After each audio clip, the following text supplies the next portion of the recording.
দীর্ঘদিন পরে এবার নিজ নির্বাচনী এলাকায় আসলেন ভোলা ২ আসনের সাবেক সংসদ সদস্য হাফিজ ইব্রাহিমের সহধর্মিণী মাহফুজা সুলতান। এলাকাবাসীর ভালোবাসা আর কয়েক হাজার নেতাকর্মীদের ফুলেল সিক্ততায় মুখরিত হয়ে ওঠে ভোলার বোরহানউদ্দিনের হাকিমপুর লঞ্চ ঘাট। সোমবার ঢাকা থেকে লঞ্চ যোগে তিনি ভোলা হাকিমউদ্দিন ঘাটে বিকেলে ৪টা ৩০ পৌঁছালে নেতাকর্মীরা তাকে ফুলেল শুভেচ্ছা জানান।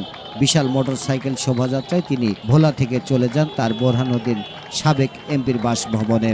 এরপর তিনি ভোলা সহ বিভিন্ন স্থানে বৈষম্য বিরোধী আন্দোলনে নিহত আবু সাইদ সহ সকল শহীদের রুহের মাগফিরাত কামনা করে মিলাদ ও দোয়া অনুষ্ঠানে যোগ দেন। এ সময় বোরহানউদ্দিন কাউন্সিলর, বিভিন্ন ইউনিয়ন যুবদল, স্বেচ্ছাসেবক দল, ছাত্রদল এবং দুর্দিনে মঞ্জুরুল ইসলাম মঞ্জু সহ স্থানীয় বিএনপি ও তার অঙ্গ সংগঠনের নেতাকর্মী উপস্থিত ছিলেন।